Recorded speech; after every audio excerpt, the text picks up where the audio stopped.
La Biblia nos enseña dos tipos de arrepentimiento y eso vamos a resumir. El primer arrepentimiento es un arrepentimiento para salvación. Eso podemos ver en Marcos 1:15, diciendo: el tiempo se ha cumplido, el reino de Dios se ha acercado, arrepentíos y creed en el Evangelio. El segundo tipo de salvación, arrepentimiento, es un arrepentimiento para la vida cristiana. ¿Eso qué significa? Apocalipsis 2:4 podemos ver: pero tengo contra ti que has dejado tu primer amor. Recuerda, por tanto, de dónde has caído y arrepiéntete y haz las primeras obras. Pues si no, vendré pronto a ti y quitaré tu candelero de su lugar si no te hubieres arrepentido. El segundo arrepentimiento en la vida cristiana, o para la vida cristiana. Apocalipsis 2:4. Has dejado tu primer amor, dice. ¿Esto qué significa? Es un pecado. Dejar la comunión, dejar de leer la Biblia, dejar de orar. Ha dejado su primer amor. Y dejar el primer amor le va a abrir pecados, ¿no? Por eso, para la vida cristiana hay un tipo de arrepentimiento. Ahí dice: arrepiéntete, dice. Haz las primeras obras. Pues aquí es un consejo de Dios. Dice: recuerda, dice, ¿no? Recuerda, dice, ¿dónde has caído? ¿En qué momento de tu vida cristiana ha habido un alejamiento de la comunión? Y ahora, una vez recordando, dice: arrepiéntete, dice, ¿no? Es decir, ¿qué sería aquí arrepentimiento? Es volver a Dios y restaurar la comunión que tenías con Dios y con la iglesia, ¿no? Y aquí dice: arrepiéntete, dice. Este tipo de arrepentimiento es volver a pensar como Dios quiere, hacer lo que Dios quiere y vivir como Dios quiere. Eso significa. Por eso el Padre Nuestro, Mateo 6, esto es para salvos, esto no es para las personas que no entienden la salvación. Porque aquí, ¿qué le está pidiendo? Perdónanos nuestras deudas, ¿no? Como también nosotros perdonamos a nuestros deudores. Aquí, deudas, ¿qué es? Son pecados, ¿no? Son errores no intencionales, ¿no?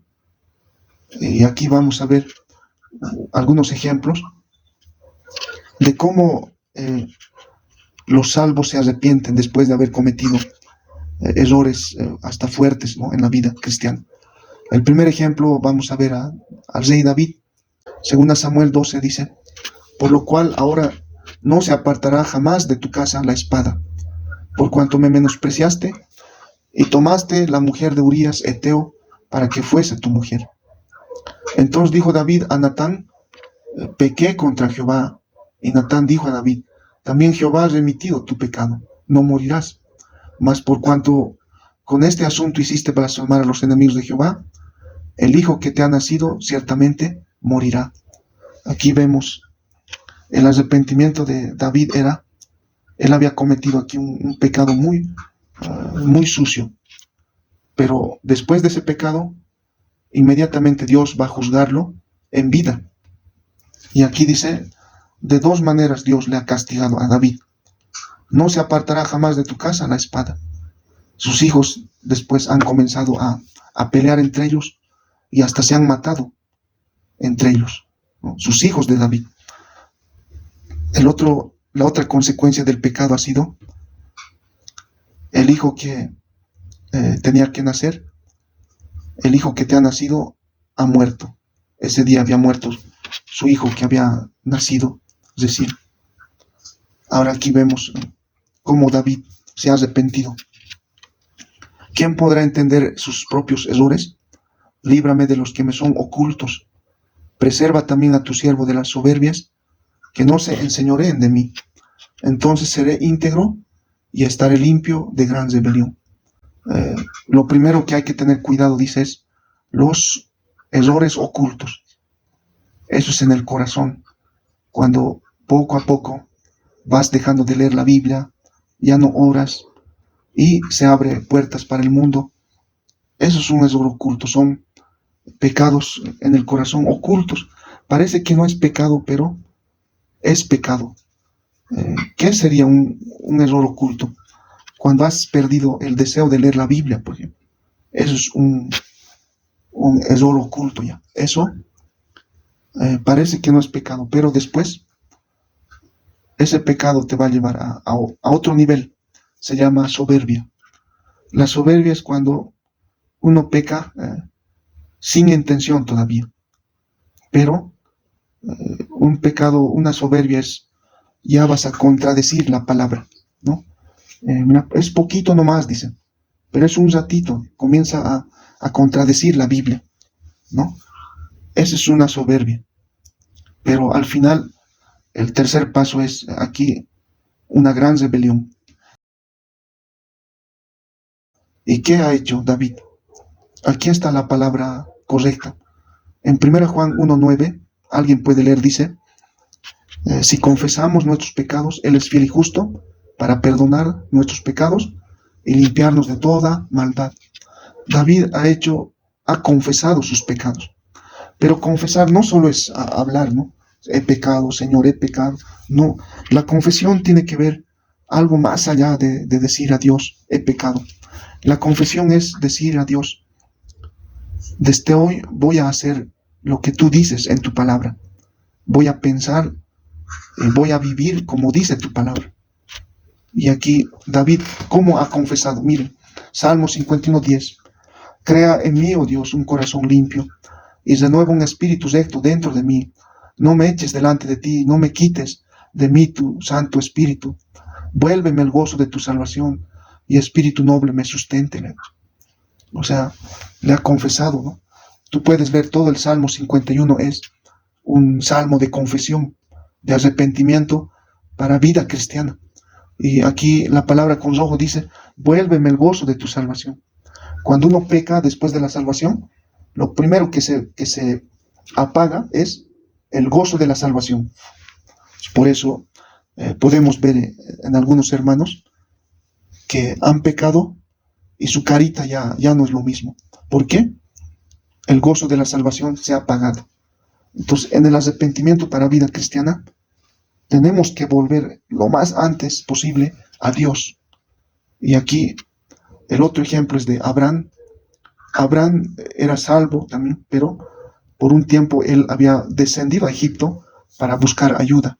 Entonces hubo hambre en la tierra, y descendió Abraham a Egipto para morar allá, porque era grande el hambre en la tierra. Abraham había dejado a Dios y se había ido al mundo, eso significa. Y en el mundo estuvo a punto de perder a su mujer, a Sara, y por eso Dios lo va a disciplinar a Abraham. ¿Y qué va a hacer Abraham? Aquí vemos, va a volver a Dios, va a volver a restaurar esa comunión con el Señor.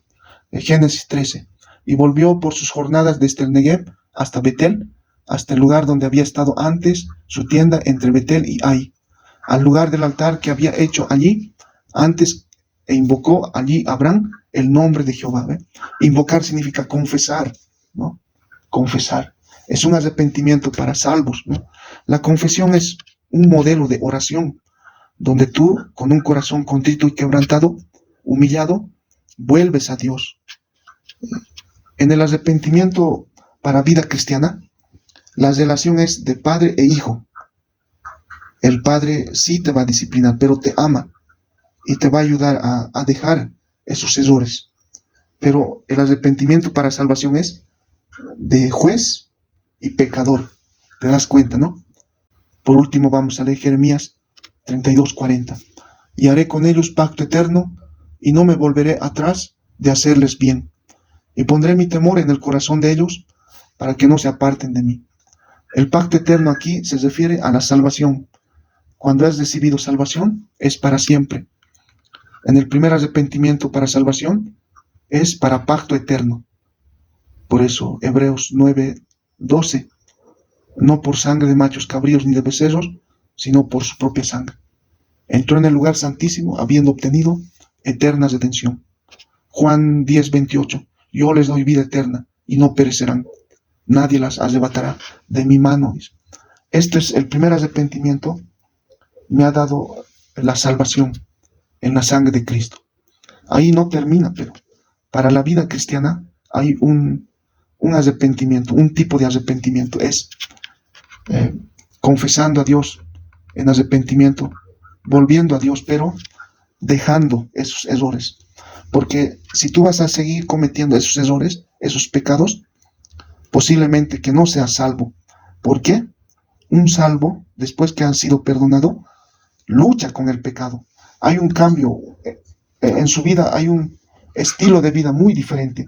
Antes de la salvación yo corría al pecado y disfrutaba el pecado, pero ahora el pecado me persigue y yo escapo del pecado. Por eso pondré mi temor en el corazón de ellos. Esto es el Espíritu Santo nos ayuda, ¿no? Nos ayuda.